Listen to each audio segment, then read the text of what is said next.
And today I'm chatting with actor Tony Murphy. Thank you for joining me today, Tony. No problem. And we connected through two mutual friends, I think Luke Corcoran and Sean Kelly, the author. Yeah. Correct. Yeah. Correct. So, Good people.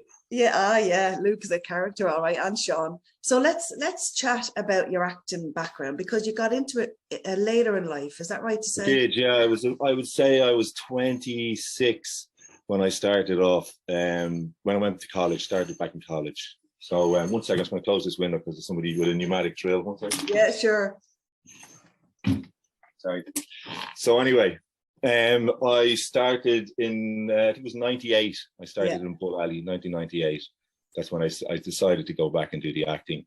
A friend of mine, Dervla Crotty, who's a theatre actress, very good, well-known theatre actress, kind of said that I should do it, kind of said, you've got something about you that, you could maybe try the acting. And I always had it in my mind to do it, but always had the fear. So I just said, heck, I'm going to go for it. And so I decided to go along, and I auditioned for the Gaiety, I auditioned for Trinity, I auditioned for the Liberties, and I also auditioned for Inchicore. Yeah. And with the Gaiety, they offered me a place, but I'd have to wait a full year to get the grant. I was applying for the grant, so they only had 2 spots for people with grants. So I was asked would you hold off for a year? And I was kind of itching to go. And I got offered then Bull Alley in the Liberties. So I just said, look, it's a practical course. You're on stage within 8 weeks of doing the course. That's amazing. Yeah, it's either proverbially go to the toilet or get off the pot kind of thing, So, and that's what I needed. I needed those sort of things in me for me to get on, I needed to actually prove to myself that I could actually do it. I wonder if you had waited another year, would you have done it? I probably wouldn't have. I probably would have, because I had to, literally, as I got into Bull Alley, my partner, she fell pregnant, and we had our first son by the time I was in my first year in college. So probably wouldn't have. Yeah. You have to take them moments that when they come like that, don't you? Just grab them opportunities. Everything came at once. It's the mad thing, Yvonne. Everything came at once. Liz and myself got married. I got into Bull Alley. We bought a house. We had our first son. It was like loads of things that I'd been kind of thought were a million miles away from me. I'll never be married. I'll never have children. I'm going to be do. And then all of a sudden, then I'm a father. I have a life house, throws curveballs at you. Yeah, exactly. Yeah, I couldn't drive. I had to learn how to drive. Then I got to learn how to do. And I got a taxi. I drove a taxi then while I was in. I was going to ask you, did you do other things before the acting? Yeah. Oh, I was a chef. Did chefing for about 5 years. I was. I did loads of different things. Like did a lot of traveling as well. And then, as I say, I said, I'm going to go back and try it, 26. And I had a lot of life experience as well. So I was kind of bringing a lot to the table too, But when you become them characters, I mean, obviously you have to know, you have to turn into that person. So the training would have been great in the taxiing, the chef, I'm sure, in the kitchens, all these things. Pressure, working under pressure, having to perform under pressure, not being able to think and kind of going on an autopilot, which I think is a nice way of explaining how acting actually occurs. It's more of it's like a movement or a procedure that happens without you actually knowing about it. And the more you know about it, the worse you are, the worse of a performer you are. Yeah. And the less you know what's going on. Like most actors are lunatics, so they kind of flow through life, kind of simple, and they're they might look like they're deep in thought, but most of them are just kind of, floating around like little dandelions. Winging it. Winging it, yeah, exactly. We all are. I mean, conversations and life, they just happen. Yeah, but the method actors, like the likes of Daniel Day-Lewis, and they become engrossed in their characters. Yeah. If that's what you've got to do, I mean, as you couldn't say that Daniel isn't a good actor. You couldn't say that his method doesn't work for him. You'd be fool to say that. And if that's what he has to do to get to the places he has to go, then that's what he has to do. Yeah. Some other actors are a lot easier. They turn it on and turn it off.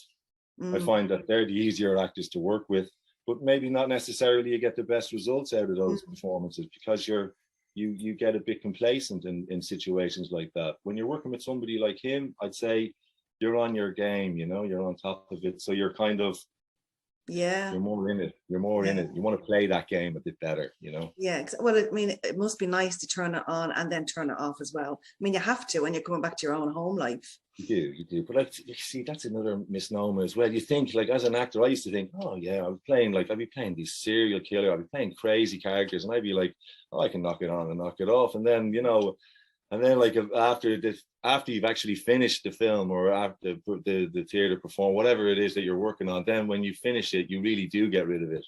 Yeah. And then then your partners will tell you, you're a bit weird, or whatever. Or is Tony back with us again, please? Yeah, exactly. Yeah. Where I thought, you know what, I'm not carrying any of this. This is very taken up, but you don't. Especially when you know you're still in the performance and you're still in the moment. You'll always hold on to it.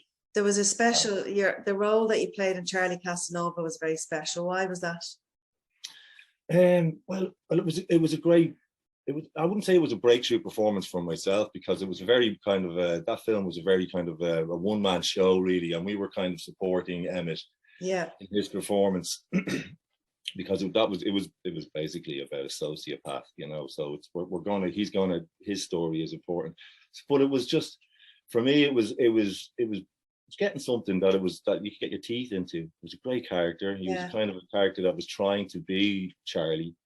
He was morphing himself into Charlie. He made every kind of decision he made was to try and be like and emulate that character, but he just didn't have it. He was just a weaker. There was something person. missing. Yeah, it was a lot lacking in the character. Yeah.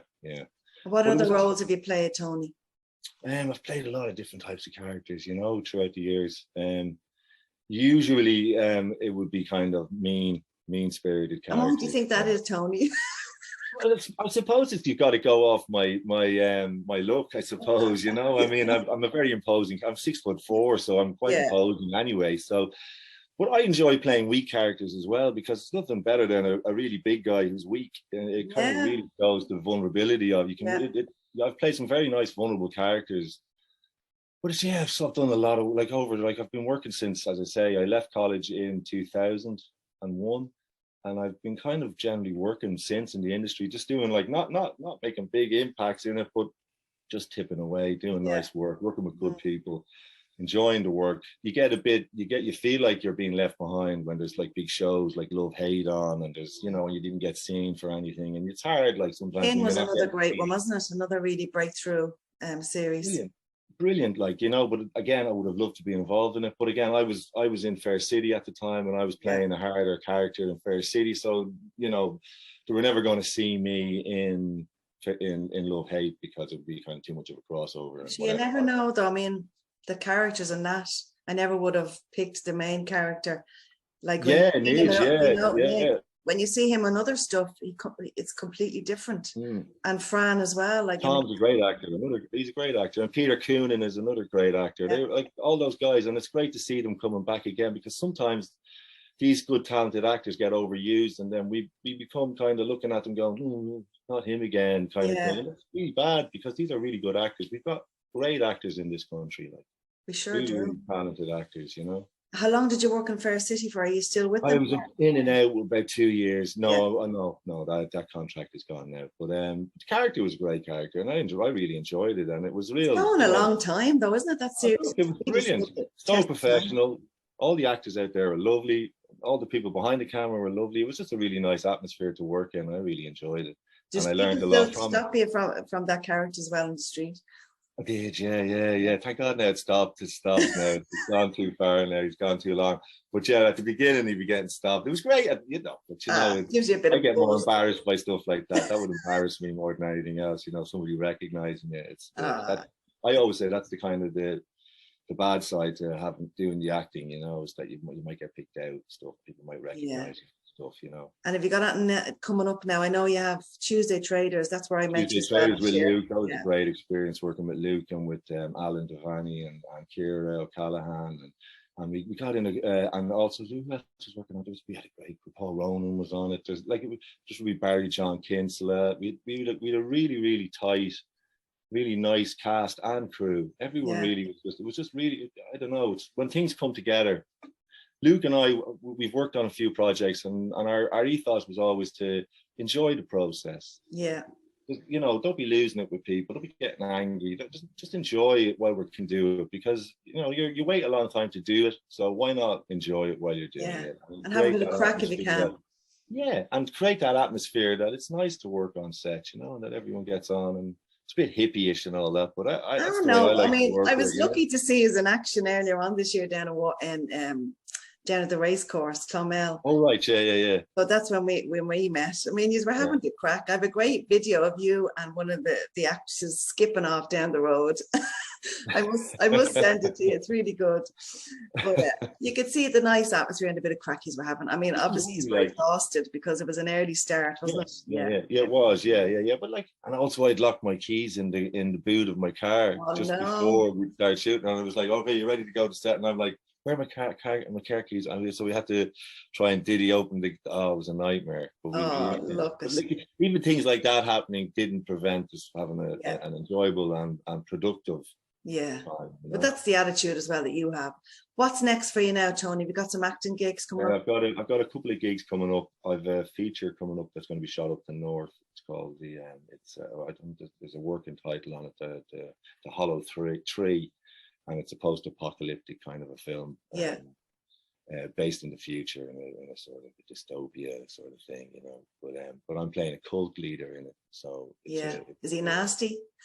Yeah, I've been looking at all kind of cult. Yeah, of course. Yeah, what else, Yvonne? But is he a vulnerable, nasty person though? He's very vulnerable, and he has got a great sense of humor, and he's nice to be around. But just as long as you're not upsetting him too much, he's grand. But it's a nice character. And I was looking up at all the sort of the usual, you know, you'll have a look at your man Manson, Charlie Manson, and people like that. But I don't want to kind of go down that kind of same road. I want to try a different sort of an approach, but in keeping with that sort of character. But is there a movie or actor that you really looked up to going over the years? Is there some movies that stand out? Paul Newman was the actor that got me. He was amazing. I loved Paul Newman always. Like, but my first time actually kind of going, I'd love to act, was when I saw Somebody Up There Likes Me, which is a kind of it's a biog picture of what's his name, Rocky Graziano, who was a boxer. The boxer, But he was very rough, and he came from a very rough background. But Newman played it so well, and it was so real. And it was shot, I think it was in the 60s. It was shot black and white. He was way ahead of his time, wasn't he? He was just so real. He was real. It was real. I just didn't feel like there was any acting involved. I thought I was in the moment with it, you know. Yeah. That was what his. Like, I love all the older actors. I'm Gregory Peck. I love Gregory Peck. I love Burt Lancaster. I love all of those actors because there was something about them. There's great charisma about them, you know. And they had a great presence on screen, hadn't they? And regardless of whether they had a good movie. Yeah. Pardon me?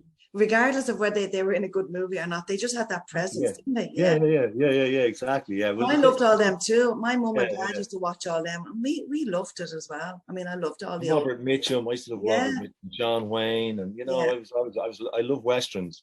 I got a great part there in a TV series called That Dirty Black Bag, and we shot it over in Italy and also in Morocco. Lovely. And my internals were in Italy and the externals were in Morocco, but they also shot in Spain on the sets of all of the old Good, the Bad and the Ugly movies, you know, and the Fistful of Dollars trilogy. Yeah. It was shot in the same location there. And so to be involved in that, like, you know, so I've been very privileged and very lucky with my career. I've been very blessed with my career. And there's more to come. There's more to come, I'm sure, Tony. Without a doubt. But the fact of the matter is that I feel blessed. Even if I never got any more work again, I still feel like I've pretty much achieved. And that was one thing about you touched upon with Charlie Casanova. That was the first time I had ever been in a film that was in the cinema. And it was like, that was something that I had dreamt of all my life. And you did it. And we did it with Charlie Casanova. And we went on an amazing journey with Terry McMahon on that journey. And it was just amazing. We were really like a small little group, sort of fighting above our weight. And we really did it. We did a good little job there, the whole lot of us, you know. And I think the Irish film industry is it's growing and expanding. It's incredible, isn't the it? size of the country that we live in. I mean, Yeah. we really are. We're boxing above our weight, totally. But not only are we boxing above our weight, we're actually, you know, we're doing well at it. You know, it's not like we're kind of, you know, we get to it and everything that we make is rubbish. We're making some really, really good stuff now. I think so. Especially in the independent scenes now. Yeah. Like we've got, as I say with Luke, we've got Poppy coming up. We've got Tuesday Traders coming up. We did another short film called Flips. That was the first thing we did, and we performed that as a play in Bleecker Street. So I met Luke. That's where I met Luke, having a pint with Terry. Myself and Terry were in having a quick pint with Johnny, who's the owner of Bleecker Street on Dorset Street, which is a really, really fantastic. I've never been, actually. I've got to drop in. I've got to go. Yeah. But it's like a little mecca for people, like really good people. Yeah. And so I was there having a couple of beers with Terry, and Luke was to my left, and Terry and Johnny were chatting, and I just looked over at Luke and we just started chatting, and he was telling me what he was doing, and then he'd tell me about I can't tell you what I'm doing. He said, I'm kind of, sworn to secrecy about this thing I'm working on. I was going, that's fine, you don't have to tell me anything. And we're chatting away anyway, and then we go out for a cigarette, have a few beers outside, and we discover that we've a lot in common, and we chatting away.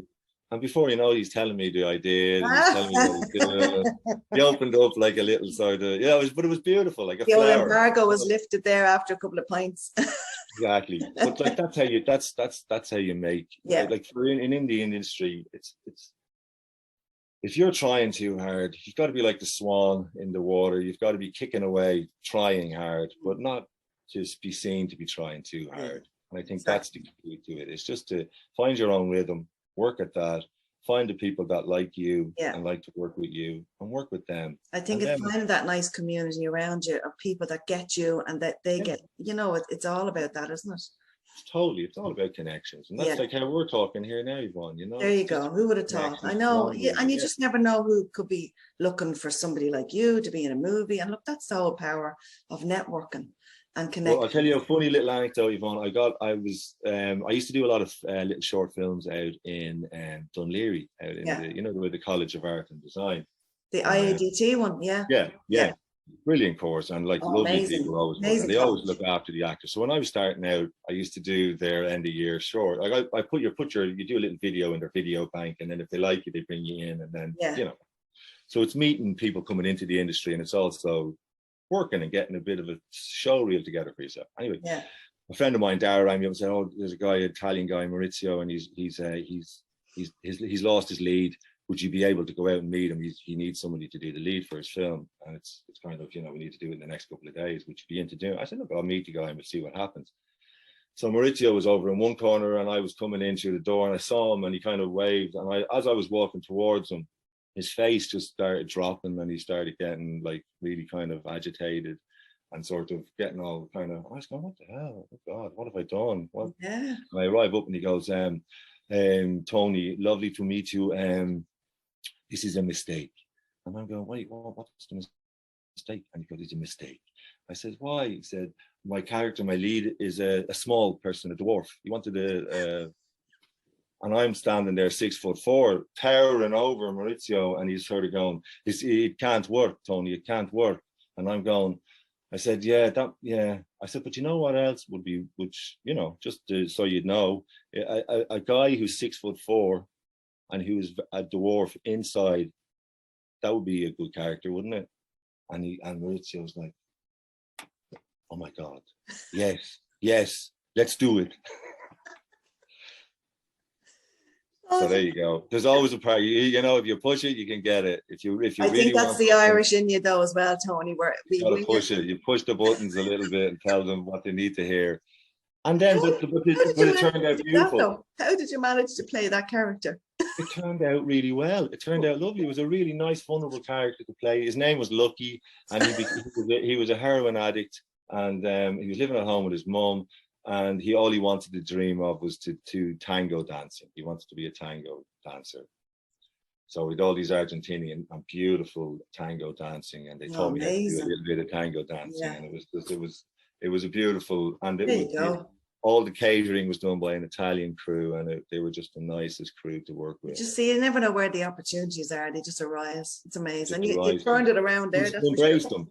embrace those moments yourself Yeah. and make them for you and include Yeah. you with them and be inclusive all around you, and you'll be okay, I think. I think so. Look, it's my first time that I'm starring in an actual movie as well. Even though I'm just cheering, myself and my friend that was over from Australia, Joy, you met her, and Wendy. Yeah. So we were buzzing that day. It was great crack. I really enjoyed it. I'm sorry I couldn't meet up after. We got this Not at all. We had to fly back anyway to Waterford. But look, and that's how we met. And look, that's the power of network, and it's brilliant. Exactly. Tony, tell people where they can find you. What social media platforms are you on? I'm on Facebook mainly. I do mainly Facebook. I'm on Instagram as well.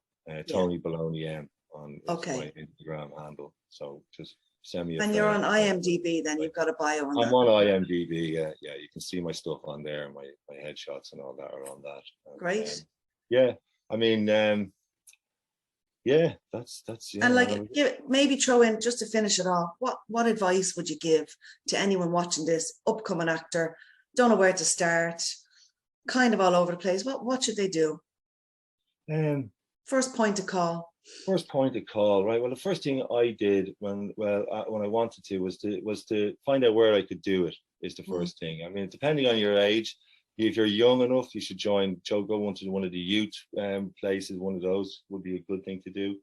If you're older, I think just put yourself out there. Like what I started to do was I got a couple of headshots and I went out and I introduced myself to all the casting agents. I went to SIP2. I got a list of all the casting. You don't have to do that now. Put yourself out there. How are you going? People won't find you knocking on your door. You've got to talk to the casting agents because they know what you need to do.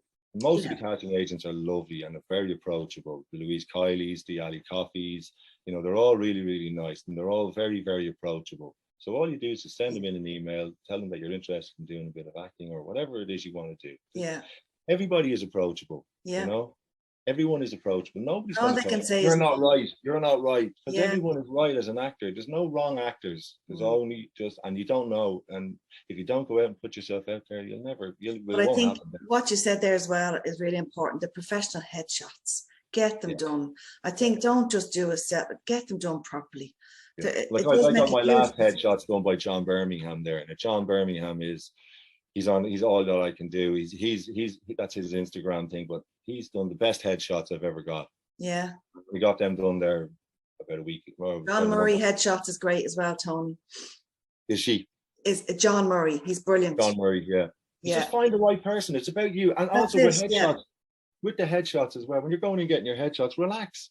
It's like everything. When you're doing stuff, you'll always do it better when you're relaxed. If you're going in thinking, I need to get this shot, and if I don't get this is gonna, you'll never get it. You're not going to get it. You're already failed. You've already failed if you're going in like that. Yeah, and look, you have to pick. Yeah, if you have the rapport with the photographer, and look, there's loads out there. I mean, Raphael, play a bit of music when you're getting your headshots done. You know what I mean? Play a bit of music. Do something that you like to do. Talk about the subject matter that you want to talk about. Yeah. If you want to get an angry shot, talk about something angry that upsets you. If you want to get a happy shot, talk about something that makes you happy. Because it's all there. We have it. It's all there on our face. Yeah, it's great. Yeah. Tony, thanks very much for your time. It's been an absolute pleasure. Thank you. Great talking to you again. I'm sure we'll chat again or meet each other at that Bleeker's place. I'm sure we'll have to put that in. Street, there you go. We'll have a pint down in Bleeker's. I'll introduce you to Johnny. That'd be brilliant. Let's put that out to the universe. It's going to happen. Okay. Nice Thanks for sharing your story, and I'll see you next time. Thanks, Tony. Take care. Talk to you, Ivan. Bye-bye.